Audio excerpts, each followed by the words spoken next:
Hello viewers, Assalamu alaikum. This is SYED MANOAR. Welcome to the new another vlog. Viewers, আজকে আমি যাচ্ছি Kamalapur rail station. আমি গুলিস্তান থেকে যাচ্ছি।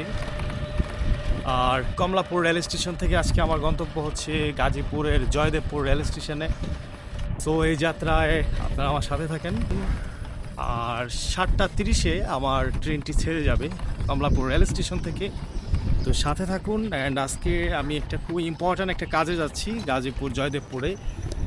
অফিসিয়াল একটা বিজনেস মিটিং বলতে পারেন, একটা ডে পিকনিক বলতে পারেন। মোট কথা আমাদের এই কাজটাকে আমরা যাতে এনজয় করার জন্য আমরা একসাথে মিট আপ করবো। সেখানে আমাদের ক্লাস বলেন, আলোচনা বলেন, সব কিছুই হবে। অ্যান্ড সুন্দরভাবে আমরা যে কয়জনই আসি এর সাথে জড়িত সবাই একটা ভালো টাইম স্পেন্ড করবো ইনশাল্লাহ। তো আপনারা আশা করি আমার সাথে থাকবেন। মতিঝিল শাপলা চত্বর, অ্যান্ড আমি যাচ্ছি কমলাপুর রেল স্টেশনে। ঢাকা শহরটা যদি সবসময় এরকম ফাঁকা থাকতো কত সুন্দর হতো। অ্যাকচুয়ালি ঢাকা অনেক সুন্দর শহর, বাট আপনার যানজট আর এত পরিমাণ মানুষ আসলে চাইলেও এটা সম্ভব না। আমি এখন রেল স্টেশনের অপোজিট অবস্থান করছি ব্রেকফাস্টের জন্য। নাস্তা শেষ করেই আমি রেল স্টেশনে চলে যাব। আর 7:30 বাজে আমার ট্রেন। দেখা হবে রেল স্টেশনে। ভিউয়ার্স, আমি এখন অবস্থান করছি কমলাপুর রেল স্টেশনের নাম্বার 3 নম্বর প্ল্যাটফর্মে। আমার রেলটি দাঁড়িয়ে আছে। তো অ্যাকচুয়ালি গাজীপুর কিন্তু খুব বেশি দূর না, বাট ঢাকা শহরের যে যানজট, ট্রাফিক ভেরি ডিফিকাল্ট হয়ে যায় টাইম টু টাইম পৌঁছানো। সো সেক্ষেত্রে আমি ট্রেনটিকেই বেছে নিলাম। এখানে বেশি সময় লাগবে না আমার যেতে, ঘন্টাখানিক লাগবে। তো এই তো চলুন, এই তো তিস্তা এক্সপ্রেস। তিস্তা এক্সপ্রেসে করেই যাচ্ছি। দেখি, এই তো আমি আমার রেল সেবা অ্যাপস দিয়ে টিকিট কেটেছিলাম। 6:34 আমার হচ্ছে উইন্ডো সিট। 34 35 34 এটা আমার। এই হচ্ছে আমরা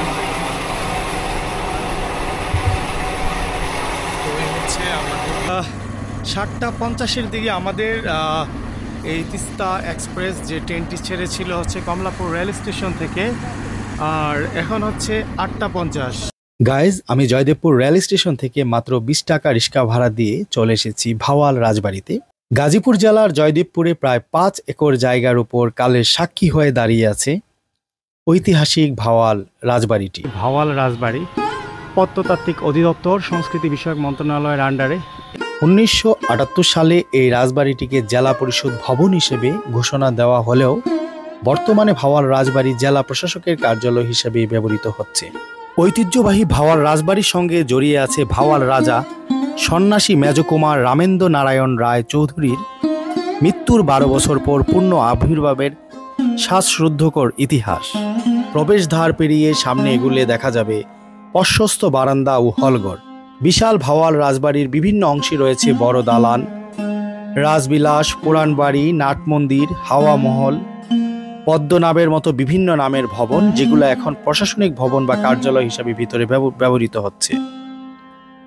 দোতলা এই জমিদার বাড়িতে সব মিলিয়ে প্রায় 365টি কক্ষ রয়েছে। রাজবাড়ির পশ্চিম দিকে রয়েছে বিশাল এক দিঘি, যাকে রাজদিঘি নামে পরিচিত। একটু পর আপনাদের দেখাচ্ছি। বর্তমানে যদিও এটি প্রশাসনিক কার্যালয় হিসেবে ব্যবহৃত হচ্ছে, তাই এর ভিতরে অনুমতি ব্যতীত প্রবেশ নিষেধ। আমি এখন ভবনটির ভিতরে যেখানে বসে আছি, এটা মূলত হচ্ছে নাট মন্দির। এই রাজবাড়ির প্রায় সব অনুষ্ঠানই এখানে হতো। বিশাল এই রাজবাড়ির সীমানার পশ্চিমাংশে দোতলা ভবনের নাম ছিল রাজবিলাস, নিচতলা ছিল বিশ্রামাগার, যার নাম ছিল হাওয়া মহল। দক্ষিণ পাশে উন্মুক্ত কক্ষের নাম ছিল পদ্মনভী। ভবনের দোতলার মধ্যবর্তী একটি কক্ষ ছিল, যার নাম ছিল রানী মহল। সুরম্য এ ভবনে ছোট বড় প্রায় 360টি কক্ষ ছিল। ভিউয়ার্স, আপনাদের যেহেতু এখন আর প্রশাসনিক কার্যালয়, তাই দেখাতে পারছি না ঘুরে ঘুরে। এই হচ্ছে রাজদিঘি, মানে ওই রাজবাড়ি যেটা জেলা প্রশাসক কার্যালয় তার এই পাশেই। গাইজ, এখন আপনাদের নিয়ে যাচ্ছি ভাওয়াল শ্মশানেশ্বরী বা ভাওয়াল রাজবাড়ি শ্মশান নামে যেটি পরিচিত। ভাওয়াল রাজবাড়ি থেকে মাত্র 1 কিলোমিটার দূরে চিলাই নদীর দক্ষিণ তীরে প্রায় 5 একর জায়গা জুড়ে ভাওয়াল রাজ শাসনেশ্বরী নামের এই সমাধি স্রোতটি স্থাপন করা হয়।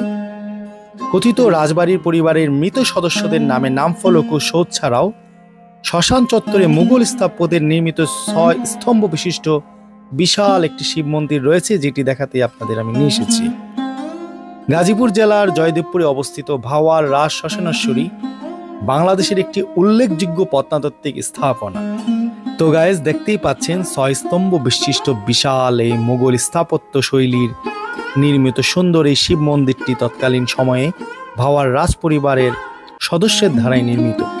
সুন্দর এই মুঘল স্থাপত্য শৈলী নির্মিত এই যে স্থাপনাটি দেখছেন, এটি বর্তমানে বাংলাদেশের প্রত্নতত্ত্ব অধিদপ্তরের আন্ডারে একটি হেরিটেজ ঘোষণা করা হয়েছে এবং গাজীপুরে যারা ভ্রমণে আসেন তারা সবাই এখানে ভিজিট করেন এবং আপনারাও যারা অদূর ভবিষ্যতে গাজীপুরে আসবেন অবশ্যই এখানে দেখে যেতে পারেন। এর নির্মাণশৈলী স্থাপত্য অতুলনীয়। বিভিন্ন ঐতিহাসিক সূত্র মতে মুন্সিগঞ্জ জেলার বজ্রযোগিনী গ্রামে ভাওয়াল জমিদারের পূর্বপুরুষেরা বাস করতেন। 18 শতকের 40 দশকে বলরাম রায় তৎকালীন গাজীপুরের ভাওয়াল পরগনার জমিদারের দৌলত গাজীর দেওয়ান হিসাবে কাজ করতেন। পরবর্তীতে দৌলত গাজীর জমিদারি বলরাম রায় নিলামে কিনে নেন এবং 1780 সালে বলরাম রায়ের মৃত্যুর পর তার পুত্র কৃষ্ণ রায় জমিদার পরিচালনা শুরু করেন এবং ভাওয়াল জমিদার স্থায়িত্ব লাভ করেন। 1750 সালে কৃষ্ণ রায়ের মৃত্যুর পর তার পুত্র জয়দেব রায় ভাওয়াল জমিদারি স্থায়িত্ব লাভ করেন। জমিদার জয়দেব রায়ের নাম অনুসারেই বর্তমানে ভাওয়াল এলাকা, যেটি জয়দেবপুর নামে পরিচিত লাভ করে। বলে রাখা ভালো, গাজীপুরের পূর্ব নাম কিন্তু জয়দেবপুর। গাইজ, আমরা যারা মামুন ভাইয়ের ইনভাইটেশনে আজকে ঢাকা থেকে গাজীপুর এসেছি, মামুন ভাই আমাদের সবাইকে নিয়ে যাচ্ছে একটা ন্যাচারাল গ্রামীণ পরিবেশে এবং আমাদের প্রথম সেশনটা সেখানেই হবে। গাজীপুরের ভিতরে সাইডটা কিন্তু অনেক সুন্দর, প্রতিটি বাড়ি যেন এক একটা রিসোর্ট। তো আমরা এখানে সবাই একসাথে মিলিত হয়েছি এবং এখানে আমাদের সবার মিট আপ পরিচয় পর্ব অ্যান্ড আমাদের প্রথম সেশনটা এই সুন্দর পরিবেশে বসেই হচ্ছে। এই সুন্দর ন্যাচারাল পরিবেশে বসে আমাদের তুর্কিস্টের বস মামুন ভাই কিন্তু পুঙ্খানুপুঙ্খভাবে আমাদেরকে বিস্তারিত বোঝাচ্ছেন, আলোচনা হচ্ছে। এনভায়রনমেন্ট অনেক ইকো ফ্রেন্ডলি, খুব ভালো। মিটিংটা খুব খুব দরকারি মিটিং ছিল, প্রাণবন্ত ছিল। আর আমাদের সেশন তো আরেকটা বাকি রয়েছে। গাইজ, আমরা আবার গাজীপুর সিটিতে ব্যাক করেছি অ্যান্ড জোহরের সালাত আদায় করে আবার একসাথে বসেছি। তো এখন আমরা আমাদের মিটিংয়ের সেকেন্ড শিফটটা শুরু হতে যাচ্ছে। তো প্রথমে আমরা লাঞ্চটা শেষ করে নেব।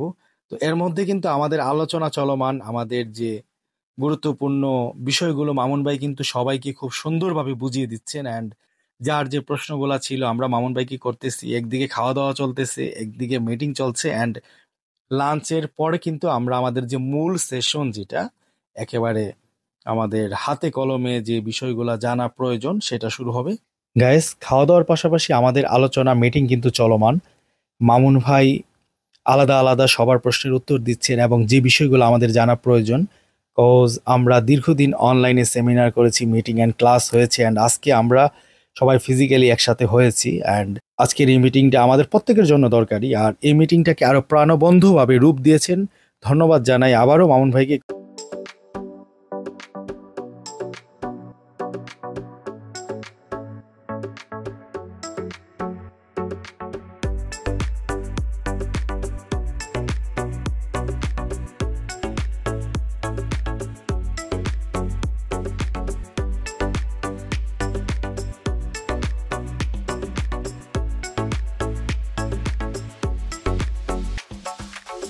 গাইস, আলহামদুলিল্লাহ আমাদের মিটিং শেষ অ্যান্ড আজকে আমাদের একটা অন্যরকম দিন গেল, তাই না ভাইয়া? মানে অন্যরকম একটা মিটিং একেবারে শেষ পাবে যদি আপনি বলেন সারাদিনের এই সংক্ষিপ্ত। ভালো আলহামদুলিল্লাহ। সারাদিন ট্যুরটা ছিল অন্যরকম, ফার্স্ট টাইম এরকম ট্যুর করছি, মিটিং ক্লাস ট্যুর। হ্যাঁ, বা নতুন মানুষের সাথে ইন্টারভিউ হয়েছে, পরিচয় হয়েছে, খুব ভালো লাগছে আলহামদুলিল্লাহ। তবে আজকে সারাদিনের অভিজ্ঞতাটা যদি বলেন। অভিজ্ঞতা খুবই ভালো। আমরা আজকে কাস্টমাইজেশনটা শিখলাম কীভাবে করতে হবে, প্লাস হচ্ছে আমরা একটা সাকসেসফুল কেস স্টাডি দেখলাম, কীভাবে ক্লায়েন্টকে নক করা থেকে শুরু করে কীভাবে একটা প্যাকেজ সেল করলো সাকসেসফুলি, এটা আমরা ফুললি দেখলাম আজকে, এবং আরও অনেক কিছু শিখলাম, অনেক প্রশ্নের উত্তর আমরা জানলাম। আজকে দিনটা কেমন কাটলো? ইউনিক টাইপের মিটিং অবশ্যই। হ্যাঁ, সবাই দূর দূরান্ত থেকে আসছে, কেউ অনেক, সবাই ট্যুর লাভার দেখতেছে, কেউ ইন্ডিয়া, কেউ দুবাই, নানান দেশ ভ্রমণ করছে। তো এরকম সব ট্রাভেলারদের সাথে পরিচিত হয়ে কথা বলে খুবই ভালো লাগছে। স্পেশালি মামুন ভাইয়ের সাথে দেখা করার ইচ্ছা ছিল, ভালো একটা দিন উপহার দিচ্ছে, একদম চমৎকার একটা দিন কাটলো। তো থ্যাংক ইউ। তো ভিউয়ার্স, এই তো বুঝতে পারলেন মোটামুটি একটা ইম্পর্ট্যান্ট আজকে দিন গেল আমাদের। কজ আমরা সবাই মামুন ভাইয়ের সাথে দীর্ঘদিন আমাদের অনলাইন ভিত্তিক যে আমাদের কাজগুলো সম্পূর্ণ মূলত অনলাইন ভিত্তিক, বাট আজকে আমরা ফার্স্ট টাইম মিট করলাম, ফার্স্ট টাইম মিট, অ্যান্ড আমরা সবাই একসাথে অন্যরকমভাবে আজকে আমাদের যে মিটিংটা আমরা করলাম সেটা মামুন ভাই ইউনিক একটা আইডিয়া। কজ মামুন ভাই কিন্তু বছরের অধিকাংশ সময় তুর্কিতে থাকে, সো উনি তুর্কি থেকে দেশে আসছেন, অ্যান্ড ওনার গাজীপুরে আমাদেরকে ইনভাইট করছেন। আমরা যারা মামুন ভাইয়ের সাথে এই বিজনেসটা নিয়ে আগাচ্ছি, সো সবাইকে উনি এখানে ইনভাইট করছেন, অ্যান্ড অন্যরকমভাবে একটা দিন উনি আমাদেরকে আজকে উপহার দিলেন। বুঝলেন, রিভিউ কি টেস্ট কেমন? অনেক সুন্দর খাবারটা, মিটিংটা অনেক সুন্দর হচ্ছে এবং আরও আমাদের বাকি আছে। মাঝে মধ্যে ঘোরাফেরা হচ্ছে, খাওয়া হচ্ছে, নামাজ হচ্ছে, একটা অন্যরকম একটা আমরা মিটিং। বিভিন্ন জায়গা থেকে আমাদের বন্ধুসুলভ ভাইরা আসছে, যার জন্য আমাদের খুব ভালো লাগতেছে এই ইউনিক একটা মিটিং। এবং আমরা অনেক ধন্যবাদ জানাই মামুন ভাইকে, তার উদ্যোগে এই যে আমরা আসছে একত্রিত হতে পারছি। ইউনিক একটা মিটিং, একটা ইউনিক মিটিং। সবাইকে ধন্যবাদ।